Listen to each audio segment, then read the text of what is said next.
After hosting Thanksgiving alone because my family was too busy, I posted a photo of the empty table. My sister commented, "Maybe if you were worth being around, people would show up." I sat staring at the screen, shaking. 2 years later, she called screaming that her wedding venue canceled last minute and I was the only one who could save it. 2 years ago, I learned just how invisible I was to my family. I never forgot it.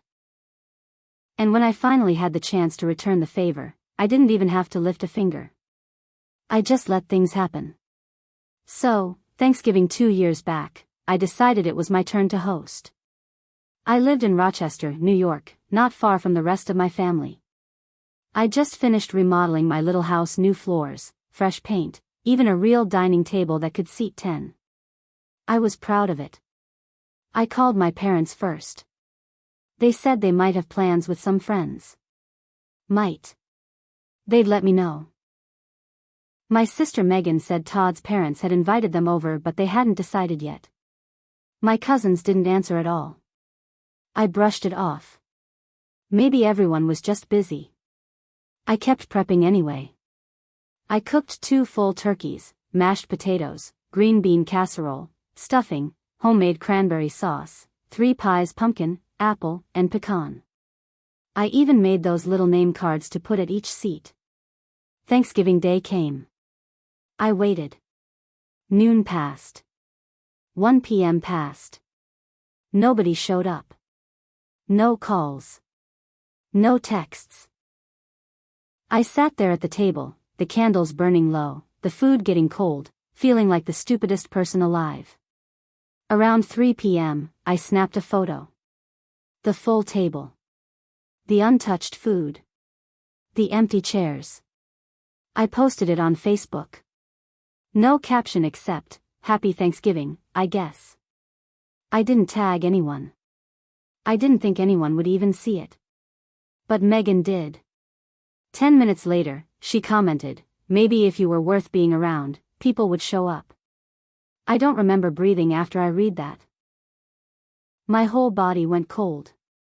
I didn't respond. I deleted the post. Then I turned off my phone and cried myself sick. After that, I made a promise to myself, I would stop trying. I would stop begging for scraps of attention. I stopped calling them. I stopped showing up for Christmas.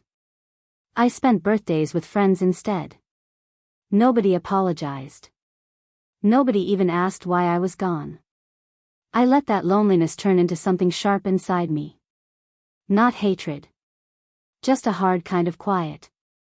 Fast forward 2 years.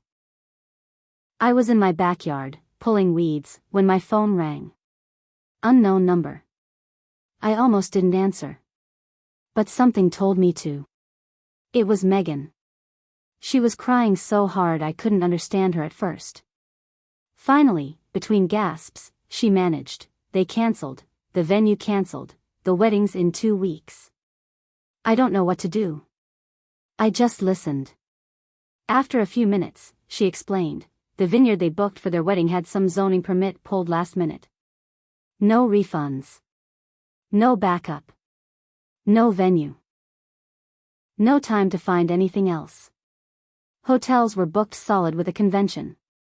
They had 150 guests coming in from out of town. Megan was losing her mind. Then she said it, "You have that big backyard. It's perfect. Please. You're our only chance." I could hear Todd yelling in the background. Megan was desperate. For a few seconds, I just stood there, staring at the dirt under my nails. I wanted to say no. I wanted to hang up. I wanted to scream at her for every empty chair at my Thanksgiving table. But something colder in me took over. I said, "Of course. Anything for family." Megan sobbed with relief. She said I was saving her wedding, and that she would never forget it. The next 2 weeks were chaos. Megan's bridesmaids, Todd's parents, even Megan herself kept showing up at my house to decorate. Lights, tents, tables, flower arches, portable bathrooms, the whole 9 yards. I stayed polite. Quiet. Helpful. Nobody said thank you. Nobody even seemed to notice the cracks underneath my smiles. What Megan didn't know, what none of them knew, was that 2 months ago, I'd started a major backyard renovation. The yard looked nice now, sure. But under the surface, it was a war zone. Specifically, fire ants. My lawn had been treated with heavy chemicals. Twice. The pest control guy had warned me, disturbed colonies would be extremely aggressive for several weeks. He recommended keeping pets, kids, and parties far away. But I never canceled my second booster treatment. In fact, I scheduled it 2 days before the wedding. Right on time. The morning of the wedding was gorgeous. Bright blue skies. A soft breeze. Perfect for an outdoor ceremony. Guests started arriving around noon. Everyone was dressed up. Smiling. Laughing. Toasting with champagne glasses. The ceremony started right at 1 p.m. under the oak tree. Megan looked beautiful. Todd looked like he'd swallowed a frog. I stood in the back, pretending to take photos. Then it started. The flower girl, a little 6-year-old named Sadie, began slapping at her legs. At first, everyone thought she was just fidgety. Then a groomsman yelled, "What the hell?" and started jumping around, stomping his feet. Within seconds, people all over the yard were screaming. A woman in a long green dress fell backward, clutching at her ankles. A little boy threw his cupcake and started crying. Somebody shouted, "Ants!" They're everywhere. The fire ants had swarmed. They were crawling up legs, under skirts, into shoes, across the food tables. One woman ripped her heels off and sprinted barefoot across the grass. Todd's mother fainted. A groomsman tripped and knocked over the champagne tower. It was chaos. I just stood there and watched. Megan's white dress turned brown at the bottom from the dirt and the ants. She shrieked at the top of her lungs, yanking up her skirt, tears and makeup running down her face. Todd swatted at his tuxedo pants, cursing loud enough for the neighbors to hear. People were running for their cars. Guests peeled out of the driveway, abandoning purses, shoes, even phones. The photographer packed up and left without a word. Someone called 911 for a little boy who went into an allergic reaction. Thank God he was okay, but they had to load him into an ambulance. By 2 p.m., the backyard was empty except for toppled chairs, broken dishes, and a handful of torn flower decorations blowing in the wind. Megan came storming up to me, sobbing, makeup smeared, dress ruined. "You did this. You ruined my wedding. You're sick. You're disgusting," she screamed. I didn't say a word. I just tilted my head and looked at her. For the first time, I wasn't the one left standing alone. She was. Megan didn't stop screaming. Not for a second. "You did this on purpose. You knew. You planned this," she shrieked, shoving me hard in the chest. I stumbled back but didn't fall. I just stared at her. Todd rushed over, red-faced, and still crawling up his sleeves. He grabbed Megan's arm and pulled her back. "Not now, Megan," he hissed at her. "We have to get to the hospital. Mom's having some kind of reaction." For a second, Megan looked torn, like she wanted to keep tearing into me. But the sirens in the distance made the choice for her. She turned away, sobbing, and climbed into one of the cars still in the driveway. Todd gave me a look I'll never forget, pure hatred, before he slammed the door. I watched them peel out and disappear. I stood there, alone again, just like that Thanksgiving 2 years ago. Except this time, I felt nothing but a strange, heavy calm. I started picking up the broken dishes and scattered shoes. It took hours. I didn't mind. Later that night, my phone started blowing up. First, angry texts from Megan, "You are dead to me. You're a piece of garbage. I hope you rot alone like you deserve." Then, messages from my mother, "What is wrong with you? We heard what happened. You ruined the most important day of Megan's life. You need serious help. Even a few cousins chimed in, way to prove why nobody wanted to come to your Thanksgiving. Monster. I didn't reply to any of them. I just muted my phone and poured myself a drink. I thought it was over. It wasn't. The next morning, Megan posted on Facebook. Not just a vague comment this time.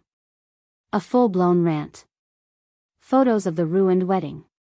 A photo of the ants.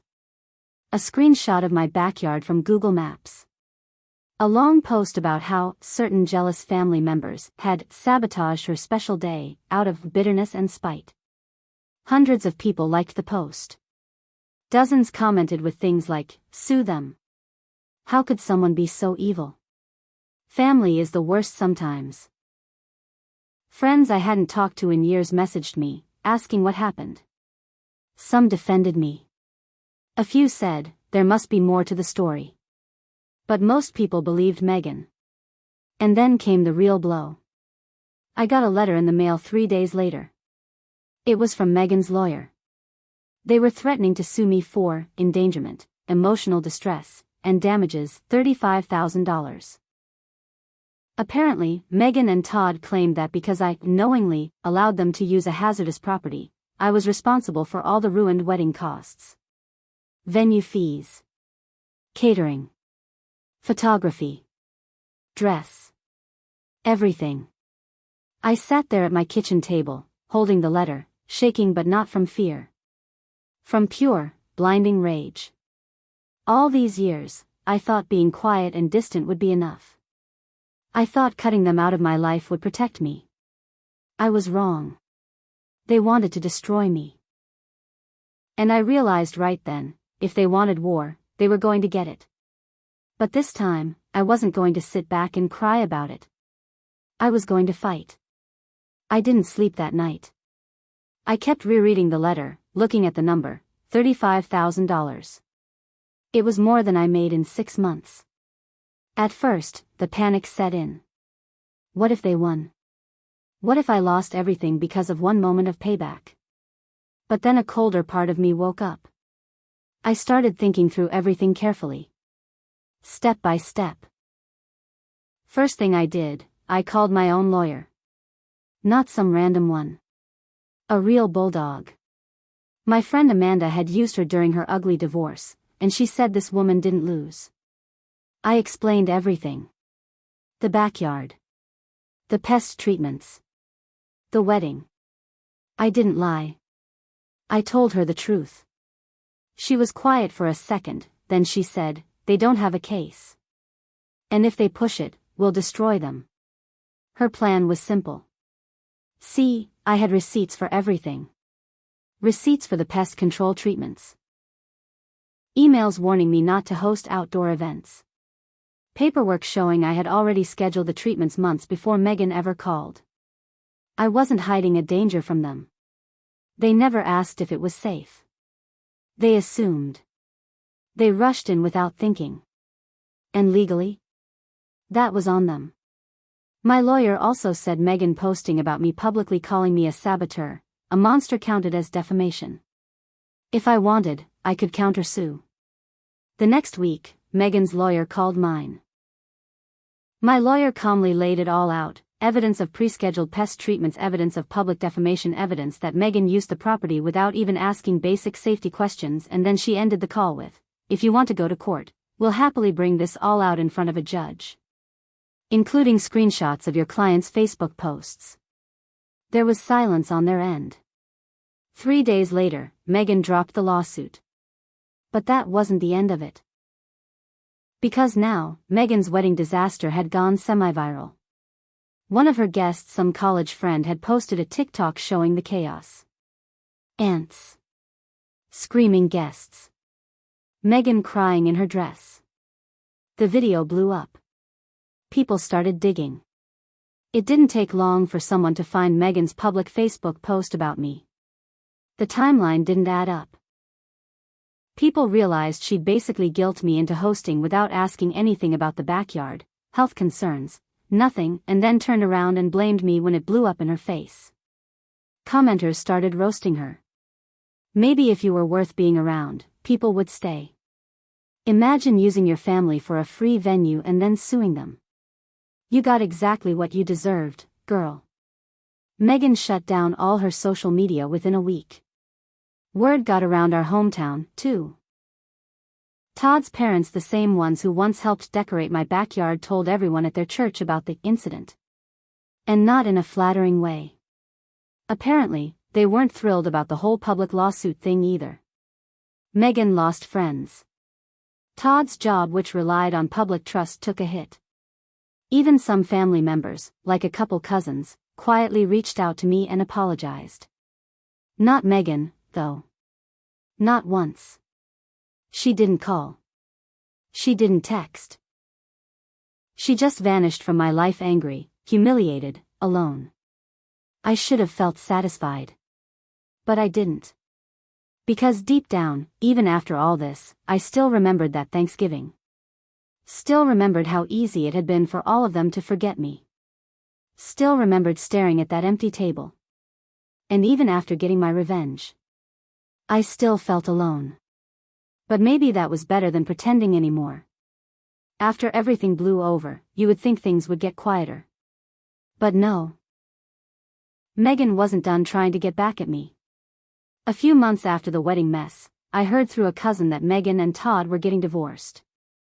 Apparently, after the lawsuit failed and the TikTok video went viral, Todd's company had quietly fired him to protect their image.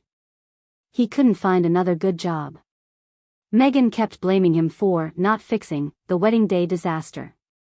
They fought all the time, loudly, publicly. Todd moved out 6 months after the wedding. And Meghan? She stayed living with our parents. Only it wasn't like before. My parents, who had always taken Meghan's side, started to realize how much damage she had caused. They were tired of her screaming. Her bitterness. Her blaming everyone but herself. When my mom finally called me for the first time in almost 2 years, it wasn't to apologize. It was to beg. Beg for me to come visit. Beg for me to help take care of Meghan, who was now depressed and in a bad place. I let her talk. I listened. And then I said, maybe if she was worth being around, people would show up. And I hung up. I didn't block her number. I didn't delete it. I just let it ring every time she called after that. I heard later that Meghan tried to rebuild her life by moving to a small town in Pennsylvania. I heard she tried to start a wedding planning business. But the TikTok video never really went away. It kept popping up on wedding forums, wedding disasters, pages, even memes. No one trusted her with their big day. Her business failed after 6 months. I also heard Todd moved to Florida, remarried quickly, and never spoke to Meghan again. As for me, I kept living. It wasn't a fairy tale ending. I didn't suddenly have a new, perfect family. I didn't suddenly feel whole. But I found peace. Real peace. I stopped chasing after people who saw me as a convenience or a punching bag. I made my own traditions. Thanksgiving with real friends who showed up. Christmas with my neighbor's family, who always made a place at their table. I still had the same small house. The same backyard, now fully recovered from the ants and chaos. But I wasn't the same person. I was stronger. I was colder. I was free. And when I sat at my Thanksgiving table, now candles lit, food hot, chairs filled, I didn't miss the people who weren't there. They made their choice. And so did I.